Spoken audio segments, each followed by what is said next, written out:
లాభాలు ఉన్నాయని గత వారం మాట్లాడి ఉన్నాడు. అదే సెకండ్ పార్ట్ కూడా లాస్ట్ టైం చెప్పాలనుకున్నా, చెప్పలేకపోయాను. రిపీటెడ్ గా మరి సెకండ్ పార్ట్ ఈ రోజు చెప్పాలని ఆశపడుతున్నాను. మొదటి వచనం నుంచి చదవండి. 5వ వచనం. ఆ జన సమూహం చూసి కొండెక్కి కూర్చుండగా ఆయన శిష్యులు ఆయన యొద్దకు వచ్చింది. అప్పుడు ఆయన నోరు తెరిచి ఇలాగా బోధింపసాగాడు. నోరు తెరిచి, ఇది చూడండి, బైబిల్లో యేసుక్రీస్తు ప్రభు ఈ కొండ మీద ప్రసంగం అనేది విశ్వాస జీవితంలో విశ్వాసులకు చాలా ప్రాముఖ్యమైనది. ఆయన కొండ మీద ఎక్కి నోరు తెరిచి ఇగో ఈ విధంగా బోధిస్తా ఉన్నాడు. ఆత్మ విషయమై దీనులైన వారు ధన్యులు. ఆత్మ విషయమై దీనులైన వారు ధన్యులు. పరలోక రాజ్యం వారిది. దేవుని విషయంలో ఎవరైతే మరి వెతుకుతా ఉంటాడో, మరి దీనత్వంతో దేవుని వైపు చూస్తా ఉంటారు, వాళ్ళందరూ కూడా ధన్యులు. వారిని పరలోక రాజ్యమే దేవుని లేఖనంలో చెప్తా ఉన్నది. దుఃఖపడేవారు ధన్యులు, వారు ఓదార్చబడుదురు. ఎంతమంది దుఃఖపడుతున్నారా? హల్లెలూయా చెప్పండి. దుఃఖపడు వారు ధన్యులు, వారు ఓదార్చబడు. దుఃఖం లేదనుకో అసలు ఓదార్పు ఉంటుందా? దుఃఖం లేదనుకో దేవుడు మిమ్మల్ని వచ్చి ఓదార్చాడు. ఇక్కడ లేఖనంలో చెప్తా ఉన్నది, దుఃఖపడు వారు ధన్యులు, వారు ఓదార్చబడతారు. మరి కష్టములో, మరి లేమిలో మీరు ఉన్నారేమో, అయితే దేవుడు చెప్తున్నాడు, మీరు దుఃఖంలో ఉన్నారా? అయితే దేవుడు మిమ్మల్ని ఓదార్చుతాడు. మనుషుల్లో ఓదార్పు వేరు, దేవుడు ఓదార్పు వేరు. దేవుడు మిమ్మల్ని ఓదార్చుగాక. ఎంతో మందికి ఓదార్చాలని ఉంటది. ఎవరో ఒక్కరు వచ్చి నిన్ను ఓదార్చాల, తెలుసా? మనుషులు వచ్చి నిన్ను ఓదార్చుతా ఉంటారు. ఉండాల కూడా. ఆ ఓదార్పు లేకపోతే ఆ కంఫర్ట్ అన్నది రాదు. ఇక్కడ మీరు బాధపడుతున్నారేమో, దుఃఖపడు వాడు ధన్యులు అంటున్నాడు. అబ్బా, దుఃఖపడు వాడు ధన్యుడు అంట. మీరు దుఃఖంలో ఉన్నవారు మీరందరూ ధన్యులు. అందరూ సరే, మీ దుఃఖం అంటే ఒకసారి నేను ధన్యుడు అని అనండి. ఇంగ్లీష్ బైబిల్లో చూసినామంటే ఆశీర్వాదం అంట. మీరు దుఃఖంలో ఉన్నారంటే మీరు ఆశీర్వదింపబడిన వారు. మీరు ఎందుకనగా దేవుడు మిమ్మల్ని ఓదార్స్తా ఉన్నాడు. అయ్యో ఈ కష్టం ఉంది, ఆ కష్టం ఉంది, దుఃఖములో దుఃఖ సాగరంలో ఉన్నారా? అయితే దేవుడు మిమ్మల్ని ఓదార్చునుగాక. చదవండి. సాత్వికులు ధన్యులు, వారు భూలోకమును సంతరించుకుందురు. నీతి కొరకు ఆకలి దప్పులు గలవారు ధన్యులు, వారు తృప్తిపరచబడుదురు. కనికరము గలవారు ధన్యులు, వారు కనికరం పొందుదురు. హృదయ శుద్ధి గలవారు ధన్యులు, వారు దేవుని చూడండి, హృదయ శుద్ధి గల కనికరము గలవారు ధన్యులు, వారు కనికరము పొందగలరు. నీతి కొరకు, చూడండి, నీతి కొరకు ఆకలి దప్పులు గలవారు ధన్యులు, వారు తృప్తిపరచబడతారు. చూడండి, నీతి కొరకు ఏ విధంగా ఉండాలా? తప్పికొని ఉండాలా. వారి యొక్క ఆకలి, వారి యొక్క పిల్లల యొక్క ఆకలి తీర్చబడతారు. అవినీతి కొరకు ఆకలి ఉన్నవారు కొందరు ఉన్నారు. కానీ ఇక్కడ దేవుడు చెప్తున్నాడు, నీతి కొరకు ఆకలిలోనే ఉండాలి. మేబీ రిజల్ట్స్ ఏ విధంగా ఉన్నా సరే, నీతి కొరకు ఆకలి ఉన్నప్పుడు దేవుడు ఏం చేస్తున్నట్టున్నాడు? ఆకలి దప్పులు గలవారు ధన్యులు, వారు తృప్తిపరచబడతారు. సత్యము కొరకు నిలబడాలా, నీతి కొరకు ఉండాలా, దేవుడు మిమ్మల్ని తృప్తిపరుస్తాడు. దేవుడు మిమ్మల్ని తృప్తిపరచును గాక. కొంతమంది మనుషులకు అసలు తృప్తే ఉండదు. కారణం ఏంటంటే వారి నీతి విషయంలో తప్పికొనరు. కొంతమంది కొంచెం వచ్చినా అబ్బా చాలా సంతోషపడతారు, తృప్తి పొందుతా ఉంటారు. కొంతమంది ఎంత వచ్చినా ఆ తృప్తి అనేది ఉండదు.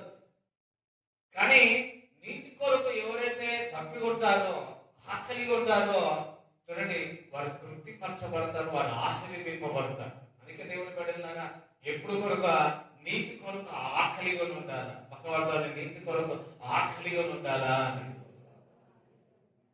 ప్రతి దాంట్లో నీతి అనేది ఉండాలి. ఎక్కడ ఉంది ఈ లోకంలో నీతి అనుకోవద్దు.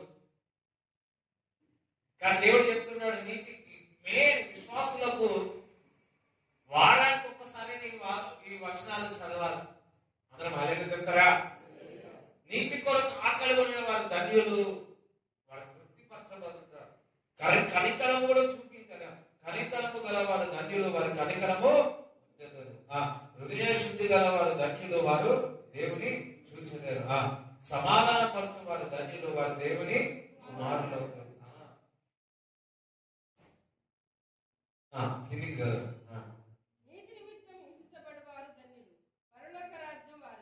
నీతిని నిమిత్తము హింసింపబడిన వారు ధన్యులు అంటున్నాడు. అనొకసారి నీతి అని. నిజంగా నీతి కొరకు నిలబడినప్పుడు హింస వస్తారు. కొన్నిసార్లు అబద్ధ సాక్ష్యాలు చెప్పమంటారు. అది చెప్పకపోతే హింసింపబడతారు. చూడండి, అవినీతి పరుడికి చూసినప్పుడు నీతిమంతుడికి అనేకమైన ఆపదలు వస్తూ ఉంటాయి. నీతిమంతుడికి అనేకమైన ఇబ్బందులు ఉంటాయి. చూడండి, దేవుని లేఖనము నీతిమంతుడు హింసింపబడు, వాడు హింసింపబడతారు. మనం ఏమనుకుంటాం? నీతి ఉండగానే ఇలా అలా అనుకుంటామో కానీ ఆ నీతిగా ఉన్నట్లయితే మీరు హింసింపబడతారు. మనం యేసు రక్తం చేత మనం నీతిమంతులమై ఉన్నాం. మనం హింసింపబడతాం. ఇక్కడ నీతి నిమిత్తం హింసింపబడిన వారు ధన్యులు, వారిది ఎట్లుంటదట? పరలోక రాజ్యము వారిదే. నువ్వు బాప్తిజం తీసుకున్నావు, రక్షణ తీసుకున్నావు, కానీ నీతి కొరకు ఏ విధంగా నిలబడి ఉన్నావు? లంచం తీసుకుంటున్నావా? అన్యాయంగా సంపాదిస్తున్నావా? జాగ్రత్త. దేవుని లేఖనంలో చెప్తుంది నీతిమంతులు హింసింపబడతారు, వారిదే పరలోక రాజ్యం అని చెప్తావు. కిందికి చదువు.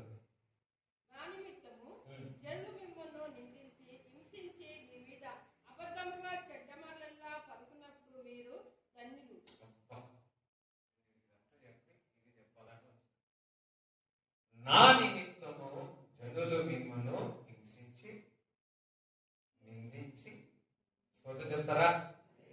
మీ మీద అబద్ధముగా చెడు మాటలు పలుకున్నప్పుడు మీరు దేవుని నిమిత్తం, నీతిని నిమిత్తం, సత్యము నిమిత్తం మీ మీద ఎంత నిందించి హింసించి మీ మీద అబద్ధముగా చెడు మాటలు పలుకున్నప్పుడు మీరు మామూలు విషయం అనుకుంటున్నారా? చూడండి, నీతి కొరకు నిలబడినప్పుడు, క్రీస్తు కొరకు నిలబడినప్పుడు జనులు మిమ్మల్ని ఏం చేస్తారు? నిందిస్తారు, హింసిస్తారు, మీ పట్ల అబద్ధముగా మాట్లాడతారు, చెడు మాటలు పలుకుతా ఉంటారు, లేనిపోయినన్ని అబద్ధాలు మాట్లాడుతూ ఉంటారు. వారందరూ ధన్యులు అంటున్నారు. నువ్వు అసలు తప్పే చేయలే, కానీ నీ విషయంలో అబద్ధం మాట్లాడినారు అనుకోండి, నీపై నింద వేసినారు అనుకోండి, నీపై నానా మాటల చెడు మాటలు పలికి ఉన్నారు అనుకోండి, బైబిల్ చెప్తుంది ఏంటంతా? మీరు ఇది తక్కువ మామూలు విషయం కాదు. అసలు నువ్వు తప్పే చేయలే, కానీ నీపై నింద వేసినారు అనుకోండి, నీపై చెడు మాటలు పలుకున్నారు అనుకోండి, నానా విధముగా నిన్ను బయటికి లాగి నానా విధంగా అన్నారు అనుకోండి, మీరు ధన్యులని లేఖనములో చెప్తా ఉన్నారు. చాలా మంది జరుగుతూ ఉంటాయి కదా, కుటుంబంలో కానీ బయట కానీ నానా చెడు మాటలు మీపై పలుకుతూ ఉంటారు, నీ పట్ల అబద్ధాలు పలుకుతూ ఉంటారు. మీరు అంత ఈజీ తప్పుకోవడం అంటే అంత ఈజీ కాదు. ఎందుకంటే లేనిది వారు ఏదైనా చెప్పినారనుకో, మనకేమొస్తుంది? రోషములు వస్తూ ఉంటుంది కదా, కోపం వచ్చేస్తూ ఉంటుంది కదా. నీకు డబ్బులే రాలే, కానీ డబ్బులు వచ్చినాయని ఊరంతా చెప్పినారు అనుకో, ఎట్లుంటది? అంటే మన తెలంగాణలో ఏమంటారు? లేనిపోయి చెప్తే ఏమంటారు?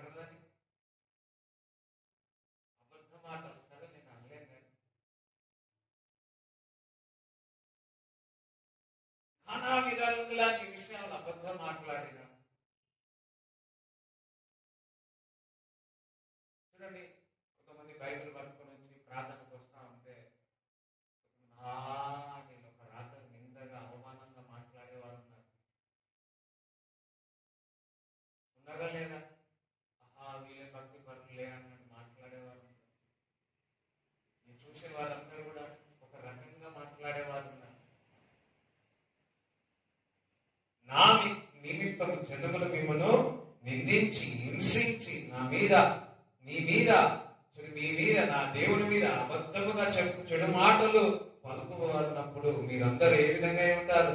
ధన్యులు. ఈ అందరూ వెళుతా ఉంటారు, లేనిపోయిన మాటలు నీ మీద చెప్పినారు అనుకో, అబద్ధము సాక్ష్యాలు మీపై చెప్పినారు అనుకో, మరి చెడు మాటలు మీరు పలికినప్పుడు మీకు ఏ తప్పు లేదు. ఆయన నేను చెడు చేస్తా ఉన్నారు మనుషులు, ఆయన నీ నాన్న వారు నీకు నింద మోపుతా ఉన్నారు. చూడండి, కానీ ఒక్కటి గుర్తు పెట్టుకోండి, విజయము అపజయం అన్నది దేవుని చేతిలో ఉంది, వాస్తవమే. కానీ దేవుని యొక్క విజయం వేరు. ఈ లోకం విషయంలో యేసుక్రీస్తు ప్రభు కూడా అందరూ అనుకున్నారు సిలువలో చనిపోయేటప్పుడు ఇక నా అపజయం పొంది ఉన్నాడు అనుకున్నారు. కానీ ఆయన సిలువలో చనిపోయి 3వ దినమున తిరిగి లేచినాక అర్థమైంది, ఈయన యుగ యుగములకు దేవుడని, ప్రభులకు ప్రభు అని, రాజులకు రాజు అని. దేవుడికి స్తోత్రం చెప్తారా? కొన్నిసార్లు ఈ లోకంలో నీ మౌనము వారు అపజయం అనుకుంటారు.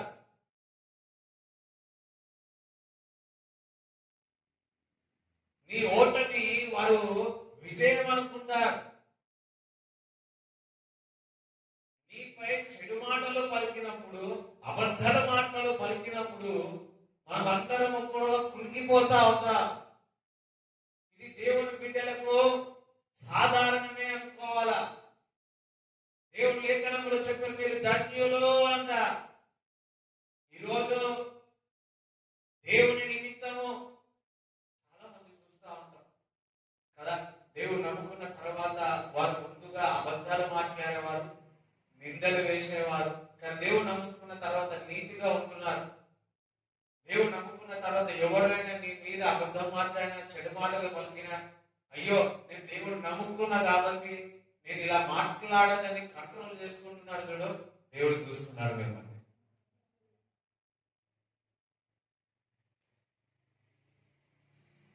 నాకు తెలిసి వారికంటే ఎక్కువగా మీకు వస్తాయేమో, వారికంటే ఎక్కువగా మీరు మాట్లాడగలుగుతారేమో, వారికంటే మీరు ఎక్కువగా వారు దుర్భాషలు మాట్లాడేవారేమో, వారికంటే ఎక్కువగా మీరు హింసించగలరేమో. కానీ దేవుడు నమ్ముకున్న తర్వాత దేవుడు మాటకు లోబడి మీరు సైలెంట్ ఉంటున్నాడు చూడు, అదే మీ విజయము.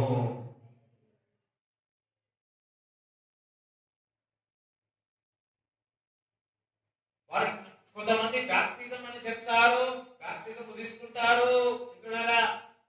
దేవుని బిడ్డలాగానే ఉంటారు. కానీ వారి మాటలు కానీ, వారి పలుకులు కానీ, నిందలు కానీ, అవమానాలు కానీ ఇతరులపై వేస్తూనే ఉంటారు.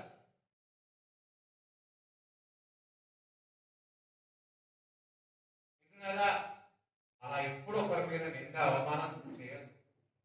లేనిపోయి కలుపులు కథలు చెప్తారు కొంతమంది, జాగ్రత్త.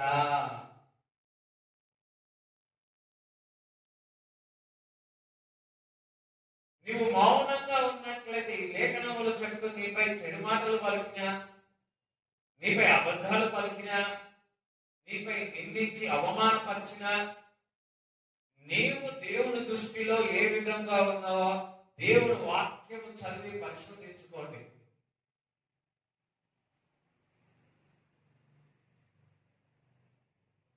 అందరూ ఒకసారి చెప్తారా? మీరు ధన్యులు, మీరు ఆశీర్వదింపబడిన వారు. కిందికి చదవండి.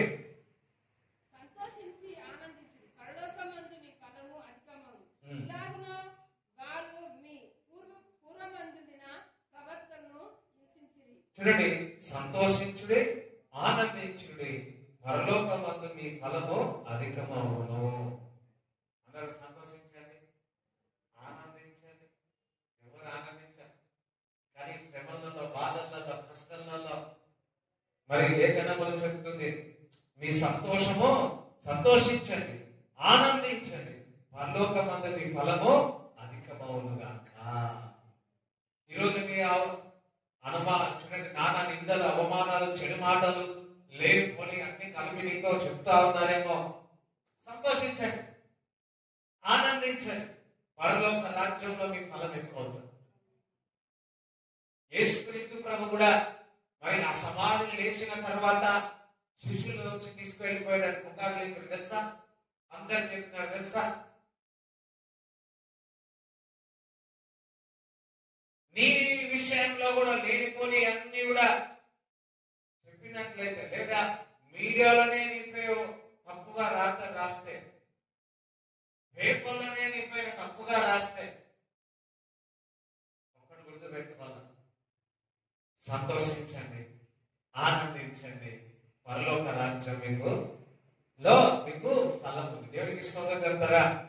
ఒక దైవజనుడు ఉన్నాడు, ఆయన విషయంలో అన్ని పత్రికలు, మీడియా మొత్తం తప్పుగా రాసేస్తాం, చాలా తప్పుగా రాసేస్తాం. అయితే ఆయన ఈ మాటల ద్వారా, ఈ యొక్క పలుకుల ద్వారా ఆయన కృంగిపోలేడు. ఒక గదిలో కూర్చొని, ఈ లోకంలో ఉన్నవాడి కంటే నాలో ఉన్నవాడు గొప్పవాడు. మనం ఏం చేస్తామంటే, నిందలు గాని, హింసలు గాని, మనపై చెడు మాటలు పలికినప్పుడు, నానా విధాల మాటలని లేనిపోయి చెప్పినప్పుడు మనం కృంగిపోతా ఉంటాం. అయితే దేవుడు చెప్తున్నాడు, మీరు ధన్యులు అంటున్నాడు. సంతోషించండి, ఆనందించండి, పరలోక రాజ్యంలో మీ ఫలము అధికమవుతుంది. లేనిపోని అన్ని చెడుపాటలు మీపై పలుకుతున్నారా? సంతోషించండి, ఆనందించండి, పరలోకమందు మీ ఫలము అధికమవునుగాక. స్తోత్రం చెప్పండి. చూడండి, శ్రమలు, బాధలు, కష్టాలు. మరి 2 కొరింథీయులు 1:5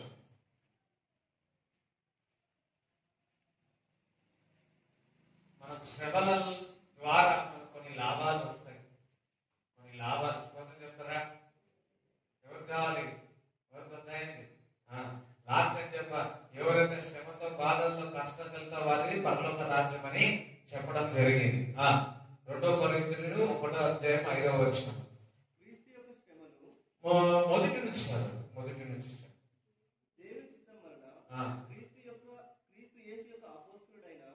పౌలును, మన సహోదరుడైన తిమోతియు, కొరింథీయులోనున్న దేవుని సంఘమునకు, అకయ్యలోనున్న పరిశుద్ధులందరికీ శుభాన్ని చెప్పి రాయినది, మన తండ్రి అయిన దేవుని నుండి, ప్రభు అయిన యేసుక్రీస్తు నుండి కృపయు సమాధానము మీకు కలుగును గాక. కనికరము చూపు తండ్రి, సమస్తమైన ఆదరణను అనుగ్రహించు దేవుడు, మన ప్రభు అయిన యేసుక్రీస్తు తండ్రి అయిన దేవుడు స్తుతింపబడును గాక. దేవుడు మమ్మల్ని ఏ ఆదరణతో ఆదరించుతున్నాడో, చూడండి, మమ్మును ఏ ఆదరణతో ఆదరించుతున్నాడో, ఆ ఆదరణతో ఎట్టి శ్రమలో ఉన్నవారినైనను ఆదరించుటకు శక్తి గల వారు మగునట్లు ఆయన మా శ్రమ అంతటిలో మమ్మల్ని ఆదరిస్తున్నాడు. చూడండి, మా శ్రమ అంతటిలో దేవుడు మనని ఏం చేస్తా ఉన్నాడు?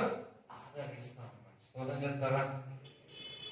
క్రీస్తు శ్రమల యొక్క ద్వారా ఎలాగా విస్తరింపబడతాయో, అలాగే క్రీస్తు ద్వారా ఆదరణ కూడా విస్తరింపబడతా ఉంటుంది. స్తోత్రం చెప్తారా. మీకు ఎంతగా శ్రమలు వస్తాయో అంతగా దేవుడు మిమ్మల్ని ఆదరిస్తాడు. స్తోత్రం చెప్తారా. ఎన్ని శ్రమలు వస్తాయో అంతగా క్రీస్తు శక్తి ద్వారా మీకు ఆదరణ కలుగుతాం. మరలా 4వ మరొకసారి చదవండి. దేవుడు మమ్మల్ని ఏ ఆదరణతో ఆదరిస్తున్నాడో, ఆ ఆదరణతో ఎట్టి శ్రమలో ఉన్నవారైనను సరే, ఏ శ్రమలైనా సరే అనండి. ఎట్టి శ్రమలైన వారైనను, ఈ శ్రమ ఆ శ్రమ అని కాదు, ఈ లోకంలో ఎన్ని శ్రమలైనా సరే, అట్టి శ్రమలైన చదవండి,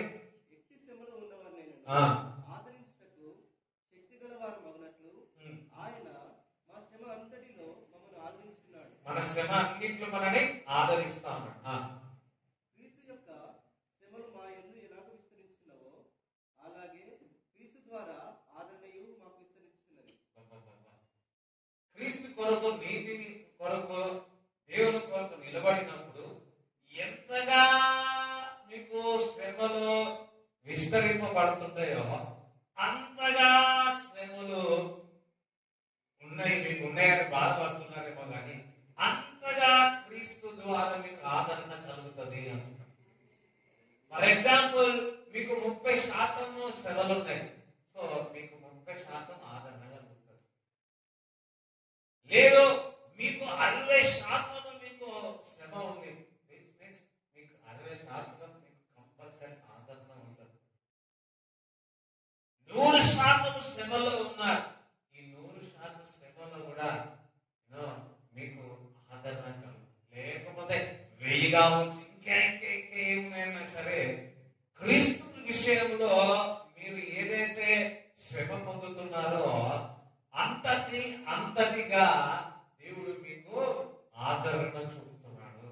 ఈరోజు మీరు ఏ శ్రమలో ఉన్నా సరే, ఏ కష్టంలో ఉన్నా సరే మీకు ఆదరణ దేవుడు దయచేయనుగాక. అప్పుల విషయంలో కావచ్చు, అనారోగ్య విషయంలో కావచ్చు, మీ కుటుంబంలో ఏదైనా సంఘటన జరిగి ఉండవచ్చు, లేకపోతే సమాధానం లేకుండా ఉండవచ్చు. ఈ అన్నిటి విషయాలు, నానా విధములైన పరిస్థితుల నుంచి మీరు వెళుతున్నారేమో, ఎంతగా క్రీస్తు విషయంలో శ్రమ పడుతున్నారో అంతగా దేవుడు మిమ్మల్ని ఆదరిస్తానంటున్నాడు.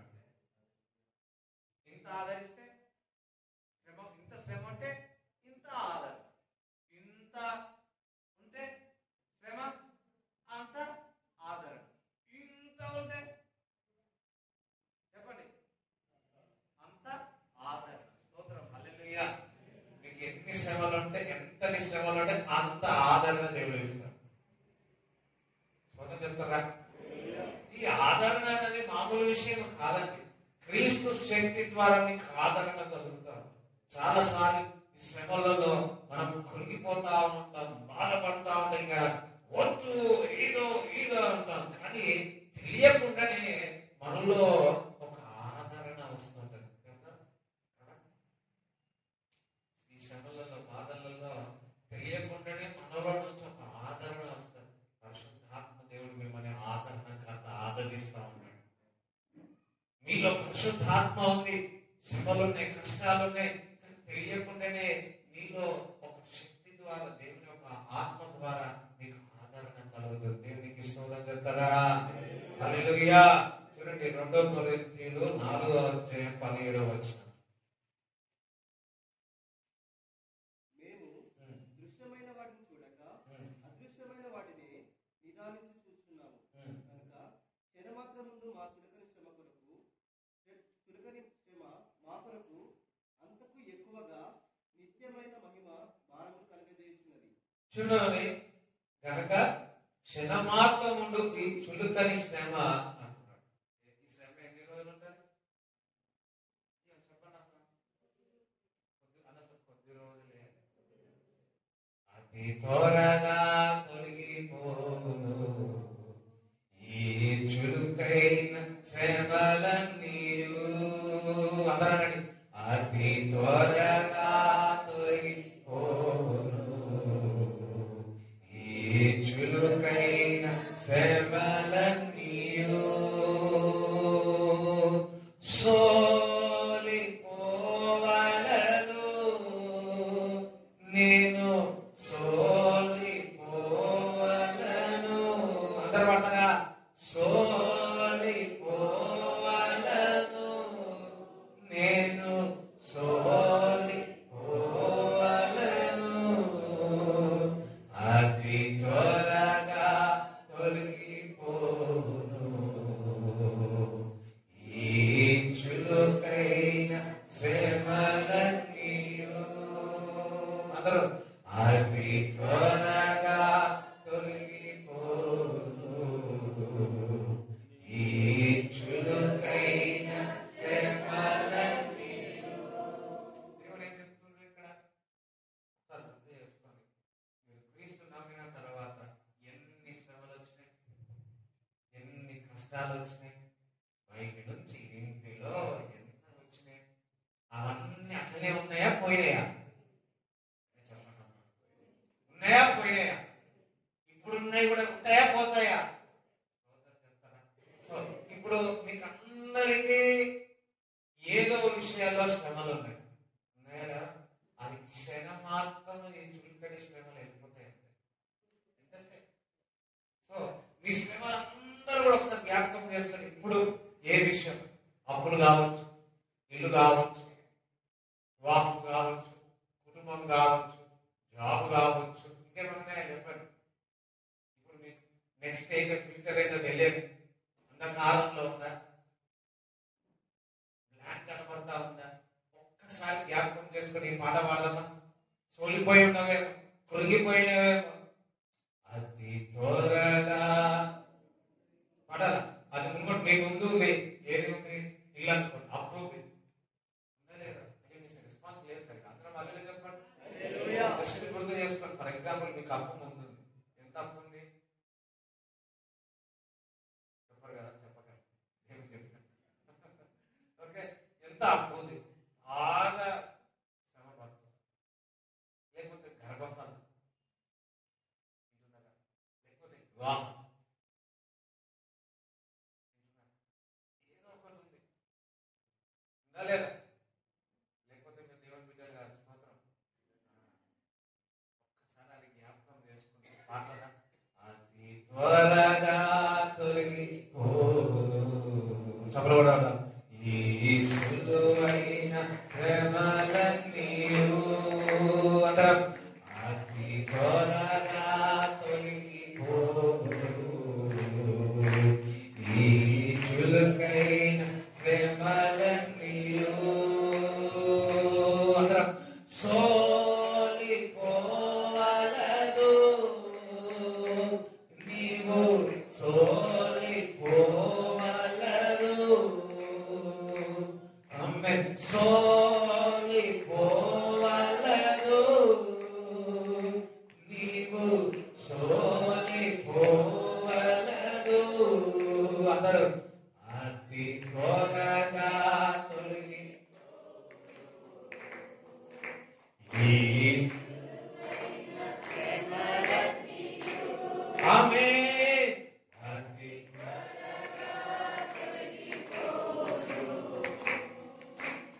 ఈ సులువైన శ్రమలన్నీయు, అందరూ కలిసి పడతాం, అతి త్వరగా తొలగిపోదు ఈ చులకైన శ్రమలన్నీయు,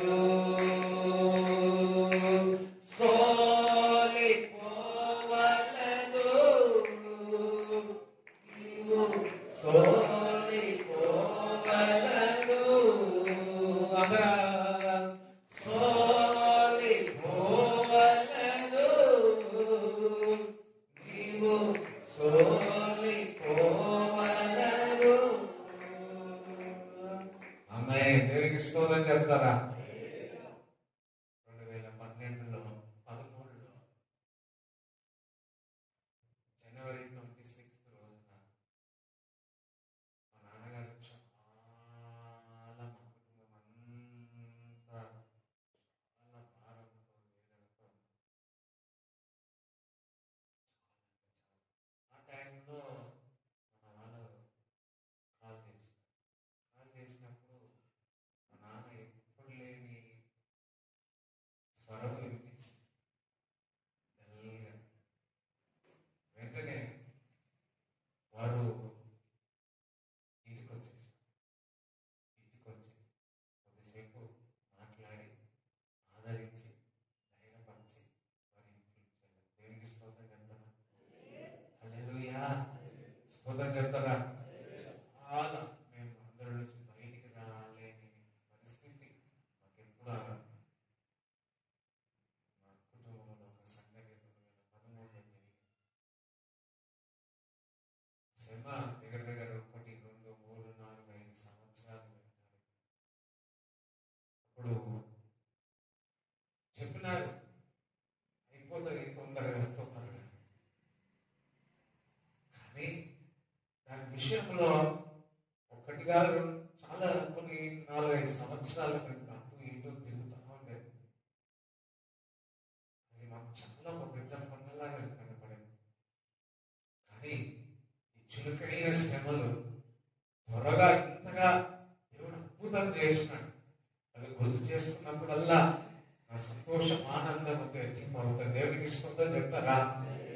ఈరోజు ఎన్ని శ్రమలు ఎన్ని కష్టాలు సంవత్సరాల నుంచి చూస్తా ఉన్నారేమో, ఆ శ్రమలు చురుకైన శ్రమలు అవి తొలగిపోతాయని దేవుడు ప్రభు ఈరోజు చెప్తా ఉన్నాడు. దేవునికి స్తోత్రం చెప్తారా? హల్లెలూయా. ఒకసారి ప్రాఫిటికల్ గా ప్రార్థన చేద్దామా? అతి త్వరగా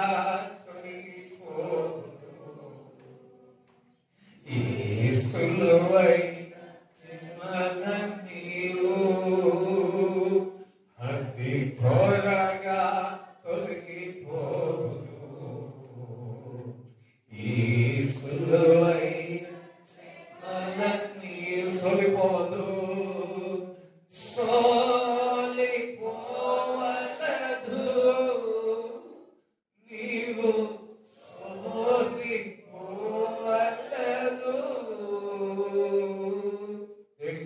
చెప్తారా? నువ్వు బాధల్లో ఉన్నావా, కష్టంలో ఉన్నావా? ఆ టైంలో సరైన సమయంలో దేవుడు నీ దగ్గరికి తీసుకొస్తాడు. విశ్వాసం తీసుకొచ్చి నేను బలపరుస్తాడు. వింటున్నారా?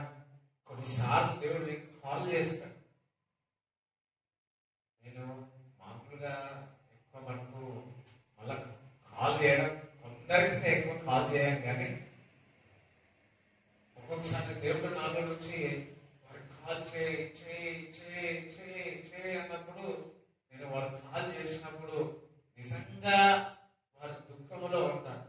నిజంగా వారితో మాట్లాడినప్పుడు ప్రార్థించినప్పుడు దేవుడు ఆదరణ కలుగజేస్తాడు. దేవుడికి స్తోత్రం చెప్తారా? హల్లెలూయా.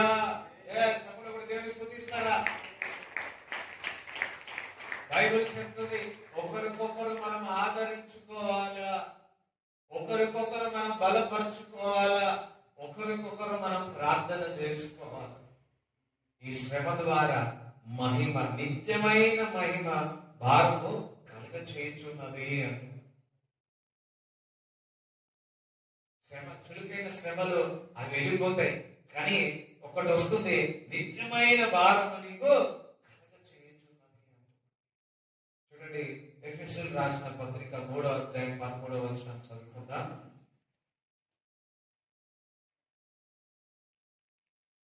కాబట్టి మీ నిమిత్తమై నాకు వచ్చిన శ్రమలను చూసి మీరు అధైర్యపడవద్దని వేడుకొనుచున్నాను. ఇవి మీకు మహిమకరములై ఉన్నవి. చూడండి, ఇక్కడ పౌలు భక్తుడు ఎఫెసీయులకు రాసిన పత్రిక ఎఫెసీయులకు వారి సంఘానికి రాస్తున్నాడు. ఎవరి ద్వారా శ్రమలు వస్తా ఉన్నాయంట? కాబట్టి మీ నిమిత్తం నాకు వచ్చు శ్రమలను చూసి మీరు అధైర్యపడవద్దు. సంఘము ద్వారా, మీ ద్వారా నాకు శ్రమలని పౌలు చెప్తున్నాడు. కానీ అది అధైర్యపడవద్దు, అది మీకు మహిమనే, మహిమకరమే. ఇది చూడండి అందరికి ఇంకా సంఘము ద్వారా కొన్ని శ్రమలు దైవజనులు, అది సంఘానికి ఏ విధంగా ఉంటుందంట? మహిమకరంగా ఉంటుంది.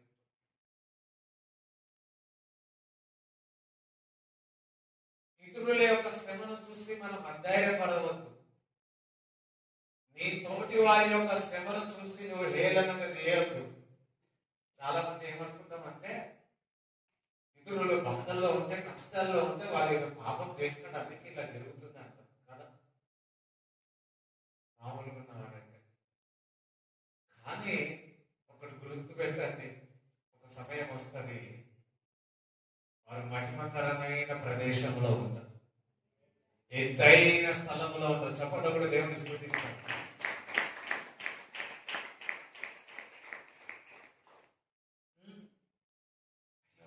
మరి అందులో ఉన్న కష్టంలో ఉన్నాడు అనుకుంటా, నువ్వు నీకు ఆహాహా వారు లేదు కానీ నేను మంచిగా ఉన్నాను అనుకున్న వాళ్ళు ఉంటారు. కానీ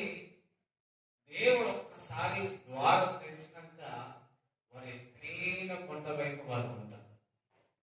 నీవు ఇలా చూడాల్సి వస్తావా? దేవునికి స్తోత్రం చెప్తారా? సో శ్రమలను, ఇతరుల యొక్క శ్రమలను చూసి ఈ లోకం ఏమంటా తెలుసా? ఈ శ్రమ ఎవరికి రావద్దు. కొంతమంది ఇతరుల యొక్క శ్రమ చూసి వారు వణుకుతారు, భయపడిపోతారు. వింటున్నారా? కానీ అధైర్యపడవద్దు. స్తోత్రం చెప్తారా? ఎన్నో మాకెన్నో పరిస్థితులు, కష్టాలు, శ్రమలు ఎన్నో నుంచి మా తల్లిదండ్రులు పరిచర్యలో చూసినాం, కుటుంబంలో చూసినాం. అయితే అన్నింటి నుంచి దేవుడు మహిమను తీసుకొచ్చాడు.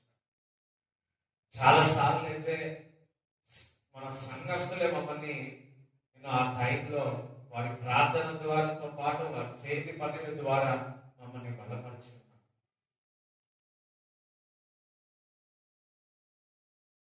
సో ఇతరుల శ్రమలను బట్టి, మీ శ్రమలను బట్టి అధైర్యపడవద్దు. అవన్నీ కూడా మహిమకరముగా కాబోతున్నాయి. Jesus name.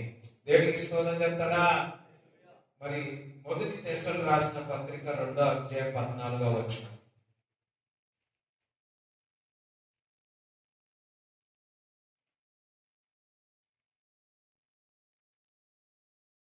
మొదటి దశలు రాసిన పత్రిక 2వ అధ్యాయం 14వ వచనం. అవును సహోదరులారా, మీరు యూదయలో క్రీస్తు యేసునందున్న దేవుని సంఘములను పోలి నడుచుకుని వారైతిరి. వారు యూదుల వలన అనుభవించినట్టు శ్రమనే మీరు మీ సొంత దేశస్థుల వలన అనుభవించిరి. చూడండి, ఎవరు పోలి నడుచుకోవాలా? క్రీస్తు సంఘమును పోలి నడుచుకోవాలా అంటున్నాడు. శ్రమలలో, బాధలలో క్రీస్తును చూసి మనం నడవాలా. వింటున్నారా? ఎవరిని చూసి? క్రీస్తును చూసి నడవాలా. క్రీస్తు సంఘము పోలి మనము నడుచుకోవాలి అని లేఖనములు చెప్తారు. చూడండి, శ్రమలలో చాలా మంది వెనకగా అయిపోతారు. కానీ నువ్వు శ్రమలలో దేవుని వైపు చూసి ముందుకు వెళ్ళాలి. శ్రమలలో నువ్వు తట్టుకోకపోతే మీరు పిరికివారు కానీ లేఖనములు చెప్తారు. సామెత గ్రంథంలో శ్రమలలో మీరు తట్టుకోలేకపోతే, నిలబడలేకపోతే మీరు పిరికివారు అవుతారని లేఖనములు చెప్తారు. దేవుడికి స్తోత్రం చెప్తారా? ఇక్కడ మనము శ్రమలలో, బాధలలో క్రీస్తు సంఘము పోలిన వారే ఉండాలని దేవుని లేఖనం ఇక్కడ చెప్తా ఉంది. చూడండి, 2వ దశలోకి రాసిన పత్రిక 1వ అధ్యాయము 5వ వచనం. దేని కొరకు మీరు శ్రమపడుతున్నారో ఆ దేవుని రాజ్యమునకు మీరు యోగ్యులని ఎంచబడు నిమిత్తము మీరిట్లు ఓర్చుకునుట దేవుని న్యాయమైన తీర్పునకు స్పష్టమైన సూచనయే ఉన్నది. ఒక మాట చెప్పాలి అంటే, కొంతమంది యొక్క భక్తులను చూసినప్పుడు సేవకులు అతిశయింపబడతారు. మీ యొక్క శ్రమలలో దేవుని స్తుతించినారనుకోండి, దేవుని కనపరిచినారనుకో, ఎవరికి సంతోషం కలుగుతుంది? నీ యొక్క సేవకుడికి, తిరిగి నీ యొక్క కాపరికి సంతోషం కలుగుతుంది. దేవునికి స్తోత్రం చెప్తారా? అవునా కదా? ఈ శ్రమలలో, ఈ కష్టములలో. అంతేకాదు, యోగుకు శ్రమలు, కష్టాలు వచ్చినాయి.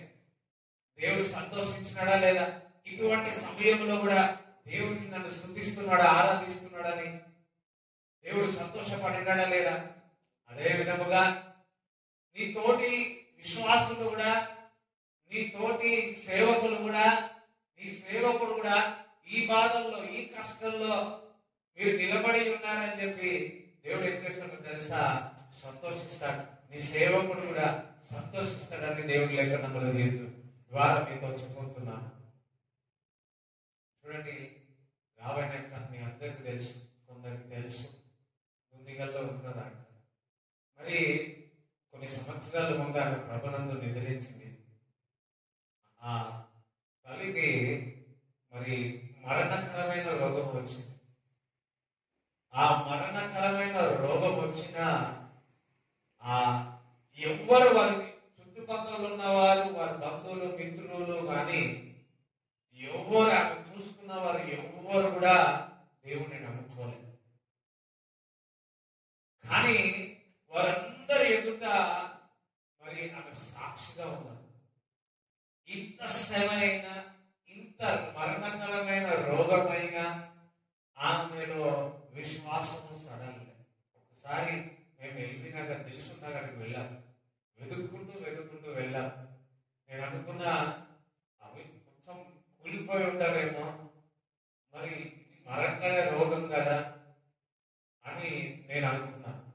కానీ వారి ఇంటికి వెళ్ళి కూర్చున్నప్పుడు రావేనాక లోపల నుంచి బయటకు వచ్చి చూడగానే ముఖం అంతా ప్రకాశంగా కనబడతాం. ఒకసారి చెప్పడం కూడా దేవుని స్తుతిస్తాను.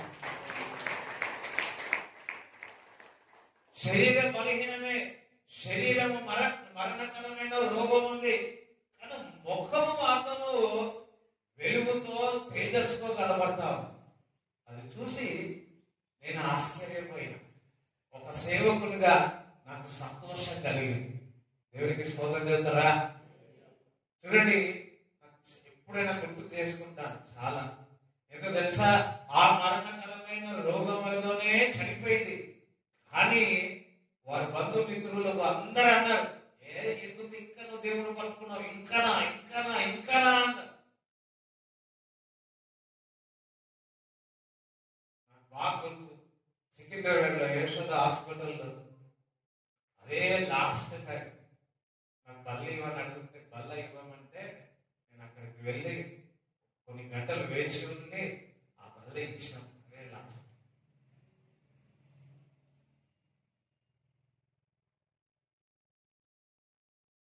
చూడండి దేవుడు బిడ్డలారా, ఆ శ్రమలో కూడా, ఆ కష్టాల్లో కూడా దేవుడు కొరకు సాక్షిగా నిలబడి దేవుడికి స్తోత్రం చెప్తారా?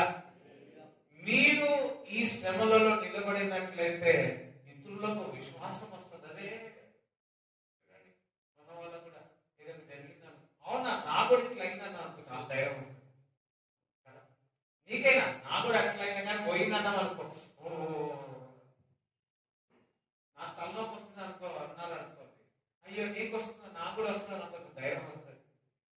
అయ్యో నా అర్థమైతే నాకు చెప్తే నాకు కడుపు నొప్పి వస్తుంది అన్నారు అనుకో, పక్క వాళ్ళు నాకు కూడా కడుపు ఆజ్ఞ కొంచెం ధైర్యం వస్తుంది. నీకు శ్రమలు ఉన్నాయా, నాకు శ్రమలు ఉన్నాయి, అబ్బా స్తోత్రం హల్లెలూయా. నువ్వు శ్రమలో నిలబడినావు, అయ్యో నువ్వు శ్రమలో నిలబడినావా, నేను కూడా నిలబడతా. స్తోత్రం చెప్పండి. మీకు శ్రమలు అనేకముగా ఉన్నాయి, మీరు దేవుడి కొరకు నిలబడి ఉన్నారు. అరే నేను శ్రమలు ఉన్నాయి, కష్టాలు ఉన్నాయి, నేను కూడా నిలబడతా.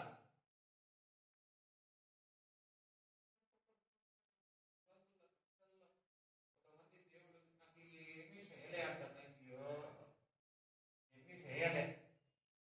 నీకు రక్షణ ఇచ్చి పరలోక రాజ్యంలో నీ పేరు జీవ గ్రంథంలో రాయబడింది. ఇంతకంటే ఇంకేముంది ఈ లోకంలో? మా అంటే ఒక 70-80 సంవత్సరాలు బతుకుతామేమో, యుగ యుగముల వరకు దేవుని ఆరాధిస్తాం పరలోక రాజ్యంలో.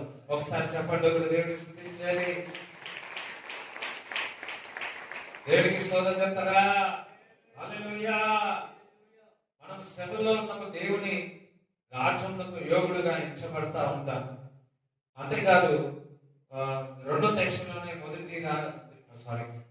దశలు రాసిన పత్రిక 1వ అధ్యాయం 8వ వచనం చదవండి.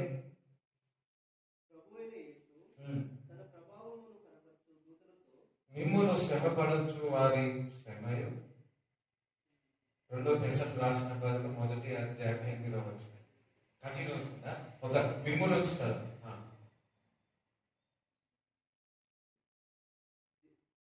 మిమ్మును శ్రమపరచు వారికి శ్రమయు, శ్రమ పొందుచున్న మీకు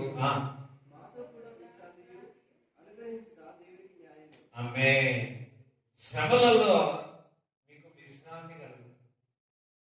ఆమేన్ అనండి. శ్రమలలో విశ్రాంతి కలుగుతుంది. ఈ మాటలు మీకు చెప్తా ఉంటే మీకు ఎలా అనిపిస్తా ఉంది? విశ్రాంతి దొరుకుతుందా లేదా? చాలా మంది విశ్రాంతి కొరకు ఏదేదో చేస్తా ఉంటారు, కానీ దేవుని సన్నిధిలో విశ్రాంతి ఉన్నది. అమ్మాయి దేవునికి స్తోత్రం చెప్తారా? చూడండి, 2 తిమోతి 4:5 చదవండి. అయితే నీవు అన్ని విషయంలో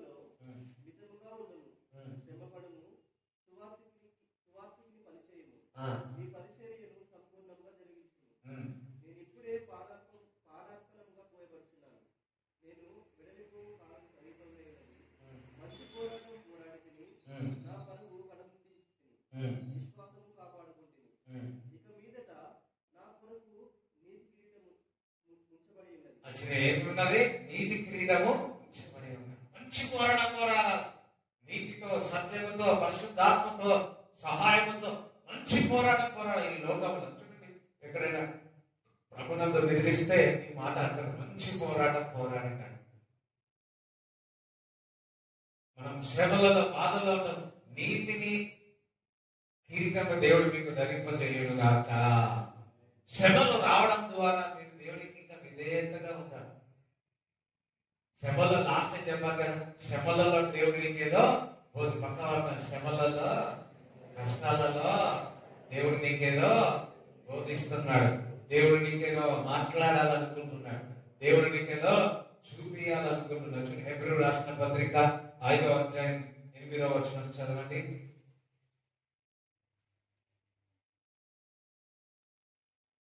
ఆయన కుమారుడై ఉండియు తాను పొందిన శ్రమల వలన విధేయతను నేర్చుకున్నాను. అబ్బా, మనం కూడా శ్రమల ద్వారా విధేయత కలుగుతుంది. నీకు ఓపిక లేదనుకోండి, ఓపిక లేని వాళ్ళ హలిగా చెప్పండి, అందరూ మీకు ఓపిక రావాలంటే ఏం చేస్తారో తెలుసా? కొంచెం శ్రమలు ఉంటాయి. అబ్రాహాము విశ్వాసానికి తండ్రి ఎందుకైనా తెలుసా? 25 సంవత్సరాలు ఏం చేసినాడు అమ్మా. చూడండి, కొన్ని శ్రమల ద్వారా మనం దేవునికి ఏ విధంగా ఉంటాము? విధేయత చూపుతాం, విధేయతలుగా నేర్చుకుంటాం. ఓపిక వస్తుంది, విధేయత వస్తుంది, ఓర్పు వస్తుంది. అదే కష్టాలు లేకుండా పోయినారనుకో ఎట్లుంటది? ఎవరు మాట వింటామా? అసలు శ్రమల ద్వారా, కష్టాల ద్వారా మనం ఓర్పు వస్తుంది, విధేయత దేవుడు నాకు నేర్పిస్తాడు. ఎవరు జీవితంలో విధేయత లేదు అని అంటే వారికి ఏమి లేనట్టు? శ్రమలు లేవు. శ్రమలు వస్తాయి. ఆ శ్రమలలో దేవుడు మీకు విధేయత చూపిస్తాం. మీకు విధేయత రావాలంటే ఏం కావాలా? శ్రమలు ఉంటారు. లేకపోతే ఉంటావా? ఊగిపోతా ఉంటారు. నా అంత హీరో ఎవరు లేరంట. కానీ ఇట్లాంటి మెసేజ్ కొంతమందికి ఇష్టం ఉంటుంది, కానీ ఇదే వాస్తవం. చెప్తారా? కొంతమంది చెప్తారు, ఇటు అటు తిరిగితే ఏం చేస్తారు? మగ పిల్లవాడిని ఇది పెళ్లి చేయరు అని ఆయన ఇంటికి ఎవరేమంటారు? బాధతో తెలిస్తే. అట్లానే మీకు విధేయత నిలవాలనుకో ఏముండాలా? శ్రమల ద్వారా మనం దేవుడికి విధేయత చూపుతామని దేవుడి లేఖనంలో చెప్తుంది. దేవుడికి స్తోత్రం చెప్తారా? చూడండి, కీర్తనలో 119:71.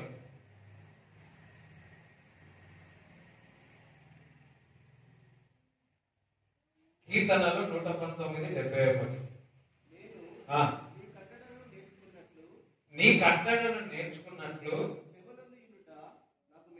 అమ్మే శ్రమ ఉంది ఉండుట నాకు మేలాయను, నాకు మేలాయను, శ్రమ నుండి ఉండుట మేలాయను. అందరు పడమ్మా. మేలాయను, నాకు మేలాయను, శ్రమ నుండి ఉండుట మేలాయను. అందరు పడమ్మా. మేలాయను, నాకు మేలాయను, శ్రమ నుండి ఉండుట మేలాయను. స్తోత్రం చెప్తారా? మనకు శ్రమ వస్తే ఏమొస్తుందంట? అది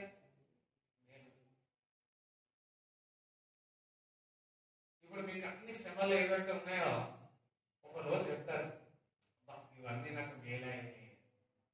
ఎవరు ఆనందంగా చెప్తారు?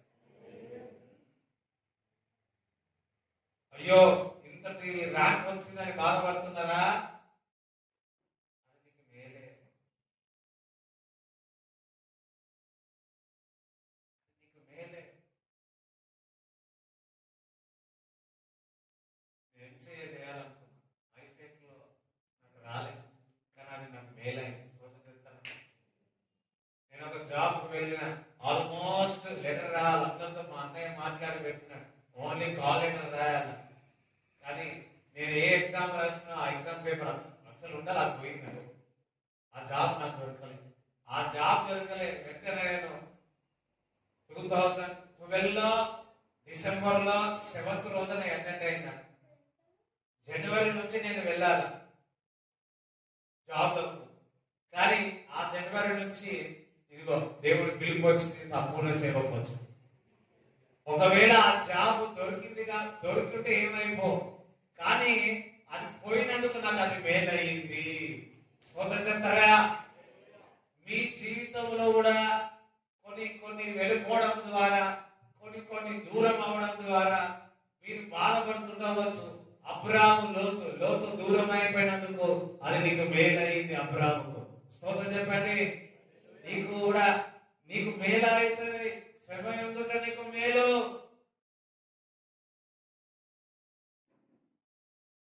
మరి అంతస్తులో నుంచి కింద పడ్డా మనకి ఏమైతుంది?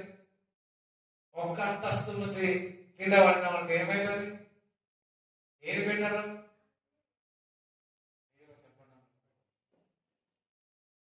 అంత పైకి వెళ్ళి 10 అంతస్తులు పడకంటే ఇప్పుడే ఒక అంతస్తు నుంచి కింద పడ్డారు. దేవునికి స్తోత్రం చెప్పాలి. నీకు మేలాయన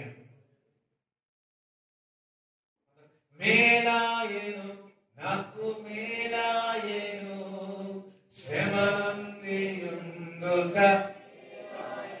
పక్క వాళ్ళు చూస్తారు. మేలాయను, నాకు మేలాయను, శ్రమనుంది ఉండుట. మేలాయను అందరూ కష్టపడమా.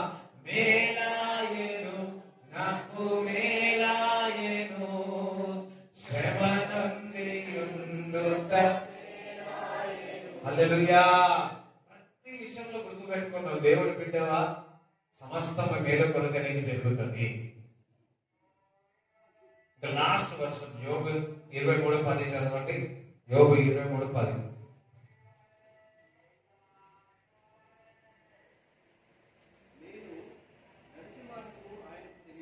నేను నడుచున్న మార్గం ఆయనకు తెలియను.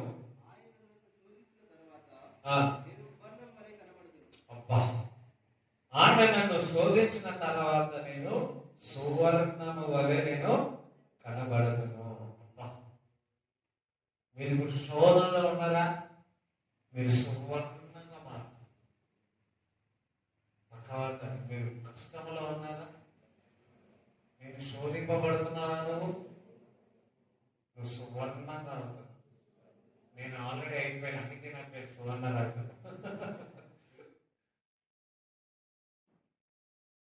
మా నాన్నతో అమ్మతో కొట్లాడేవాడిని. ఈ పేరు ఎందుకు పెట్టింది అన్న? ఏదైనా లింక్ పాస్ పేరు పెట్టింది. అరే నేను పెట్టలేదురా మీ పేరు. ఆ సేవకుడు వచ్చి నాయనకే వదిలేసినప్పుడు ఆయనకే పెట్టింది. చూడండి, శ్రమ ఉంటుంట శోధింపబడిన ఎడల మీరు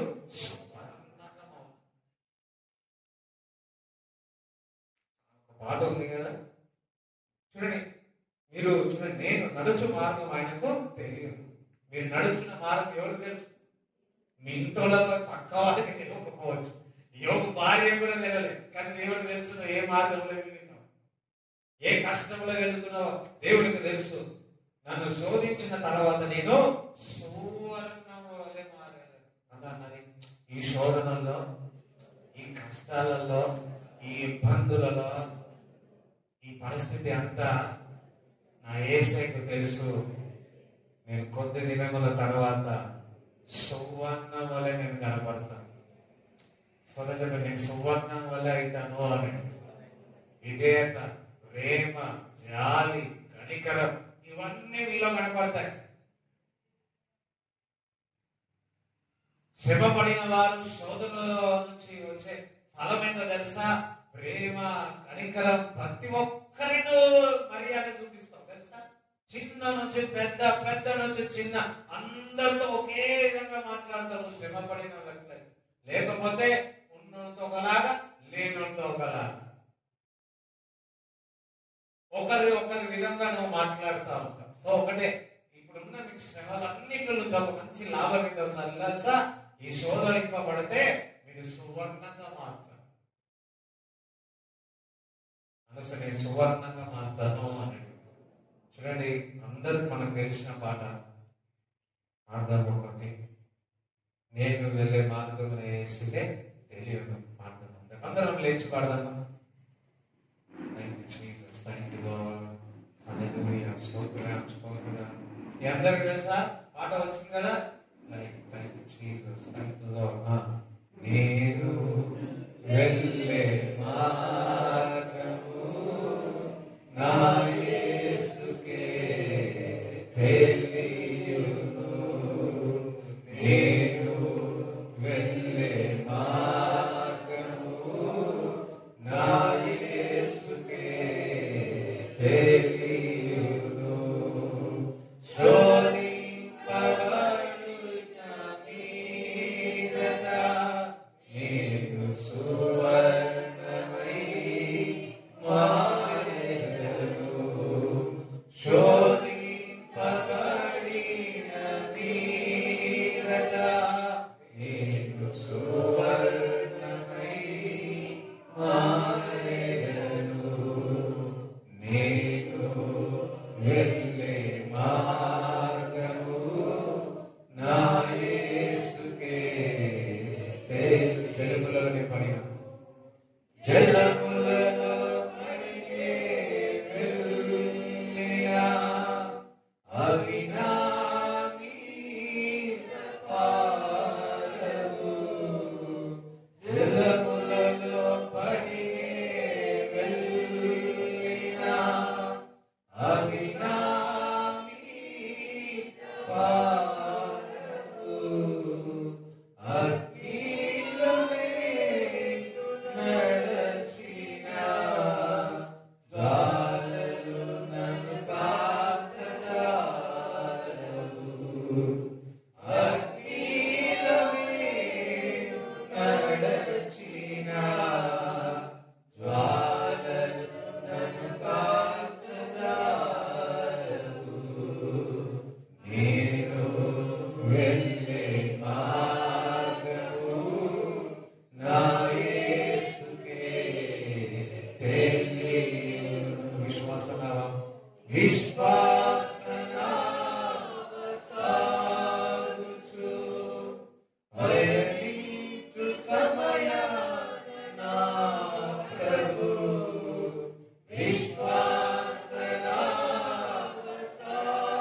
విశ్వాసనాగుచు పయనించు సమయాన నా ప్రభు, సాతాను సుడిగాలి రేపగా నా ఎదుటే నిలిచెను నా ప్రభు, సాతాను సుడిగాలి రేపగా నా ఎదుటే నిలిచెను నా ప్రభు, నేను వెళ్ళే మార్గము నా యేసుకే తెలియును, నేను వెళ్ళే మార్గము నా యేసుకే తెలియును. ఆమేన్. Thank you Lord. మీరు సువర్ణంగా మారేదరు గాక. అయ్యో, ఈ శోధనల ద్వారా మనకు అన్ని విశ్వాసులకు లాభమే, మహిమనే, మహిమ నుంచి అధిక మహిమనని లేఖనములు చెప్తారు. Thank you Jesus, thank you Jesus, glorify you, we praise you Lord, we praise you Lord. Thank you Jesus. మీ యొక్క కానుకలు చేతులు వశం భాగాలు చేతులు పట్టుకొని ప్రార్థన చేస్తాను. Thank you Jesus, thank you Jesus, thank you Lord, praise the Lord, thank you Jesus, thank you Jesus. ప్రార్థన. ప్రభువా, ఇచ్చుచున్న కానుకలను దీవింపబడును గాక, ఆశీర్వదింపబడును గాక అని ప్రార్థన చేయించున్నాము తండ్రి. యేసయ్యా, ఇచ్చుచున్న ప్రతిదీ కూడా విత్తనము నూరంతలుగా ఫలించును గాక అని ప్రార్థన చేయించున్నాము. ప్రభువా, నీ శ్రమలు, కష్టాలు శోధింపబడుతున్నారు. ప్రభువా, యేసు క్రీస్తు నామములు సువర్ణంగా మారేదరుగాక, వారు సువర్ణంగా మారేదరుగాక అని ప్రార్థిస్తున్నాము తండ్రి. నాకు సరైన యేసు నామములు ప్రార్థిస్తున్నాము తండ్రి. ప్రభువా, నిక్షేమగా మీరు పొందిన దెబ్బల చేత స్వస్థత, తల నుంచి చలికాలముకి ఏ రోగం ఉన్నా సంపూర్ణమైన స్వస్థత కలుగునుగాక అని ప్రార్థిస్తున్నాను. తలలో ఉన్న భారమును, ఆ మైగ్రేన్ ప్రాబ్లం నుంచి యేసు నామములో విడుదల అవునుగాక. కంటి నొప్పి నుంచి స్వస్థత కలుగునుగాక. చోటి నొప్పి నుంచి స్వస్థత చోరు చక్కగా వినిబడించునుగాక. ప్రభువా, ఎస్ లార్డ్, నోటి దుర్వాసన నుంచి స్వస్థత కలుగునుగాక. సైనస్ ప్రాబ్లం నుంచి స్వస్థత, పంటి నొప్పి నుంచి స్వస్థత కలుగునుగాక. బ్యాక్ పెయిన్ నుంచి స్వస్థత కలుగునుగాక. ఎస్ లార్డ్, ఎస్ లార్డ్, యేసయ్యా నీకు స్తోత్రాలు చెల్లిస్తున్నాను. స్టమక్ గ్యాస్ట్రిక్ ప్రాబ్లం నుంచి స్వస్థత కలుగునుగాక. కిడ్నీ ఇన్ఫెక్షన్, లివర్ ఇన్ఫెక్షన్ నుంచి యేసు నామములో స్వస్థత కలుగునుగాక. ఆ రాళ్లను, కిడ్నీలో గ్యానబెడల్లో ఉన్న రాళ్లను బయటికి వచ్చునుగాక అని ప్రార్థిస్తున్నాను. బ్యాక్ పెయిన్, కార్డ్ నుంచి యేసు నామములో చక్కగా ఉన్నగాక అని ప్రార్థిస్తున్నాము. బ్లడ్ ఇన్ఫెక్షన్, యూరిన్ ఇన్ఫెక్షన్ నుంచి స్వస్థత కలుగునుగాక. గర్భఫలము లేని వారికి గర్భఫలము తెరవబడునుగాక అని ప్రార్థిస్తున్నాము తండ్రి. నర్వ్స్ ప్రాబ్లం నుంచి, నరాల వీక్నెస్ నుంచి స్వస్థత కలుగునుగాక అని ప్రార్థిస్తున్నాను. మోకాల నొప్పి నుంచి విడుదల, స్వస్థత కలుగునుగాక అని ప్రార్థన చేయించున్నాము తండ్రి. What ever the problem in the body, be healed in Jesus name. Every infection, శరీరంలో స్కిన్ ఇన్ఫెక్షన్ నుంచి స్వస్థత కలుగునుగాక. శరీరం అంతా కూడా మహిమ శరీరంగా మారునుగాక. యేసయ్య చనిపోయి 3వ దినమున తిరిగి లేచి సజీవుడు, సజీవమైన కార్యాలు జరుగునుగాక. నా ప్రార్థన ఇచ్చిన వాళ్ళందరికీ స్వస్థత కలుగునుగాక. వారికి ఆదరణ కలుగునుగాక. విశ్వాసం అధికమవునుగాక అని ప్రార్థిస్తున్నాం. వారు చేయించిన పని ఆశీర్వింపబడునుగాక. మంచి ఫలం వచ్చునుగాక అని ప్రార్థిస్తున్నాం. ప్రభా, ఏదైతే వారు కోల్పోయి ఉన్నారో తిరిగి వారు పొందేదరుగాక అని ప్రార్థిస్తున్నాం. దొంగలించినదాన్ని ప్రభువా, అతవాన్ని దొంగలించినాడు, కానీ మీరు సమృద్ధిని ఇస్తున్నారు. సమృద్ధిని దయచేయమని ప్రార్థిస్తున్నా. లేనిది ఉన్నట్టుగా ఇచ్చువాడు ప్రభు కలుగునుగాక అని, వెలుగు వారి కుటుంబంలో కలుగునుగాక అని ప్రార్థన చేయించున్నాము తండ్రి. ఓ అసాధారణమైన కార్యములు జీవితంలో జరుగునుగాక. వారి ప్రయాణములు ఎక్కడికి వెళ్ళినా ప్రభ క్షేమము పలుకుతున్నాము తండ్రి. ప్రభ మంచీవులతో వారిని తృప్తిపరచుమని ప్రార్థిస్తున్నాము తండ్రి. ప్రతి ఒక్కరిని రెక్కల నీడలో భద్రపరచుమని ప్రార్థన చేయొచ్చు. నజరేయుడైన యేసుక్రీస్తు నామములో ప్రార్థిస్తున్నాము తండ్రి. ఆమేన్. తండ్రి యొక్క ప్రేమ, కుమారుని యొక్క కృప, పరిశుద్ధాత్మ సహవాసం ఈ కూడి వచ్చిన అందరికీ దేవుడు తోడై ఉండునుగాక. యేసు రక్తమే చే, యేసు రక్తమే చే, యేసు నామములో సంపూర్ణ విజయం కలుగునుగాక. ఆమేన్.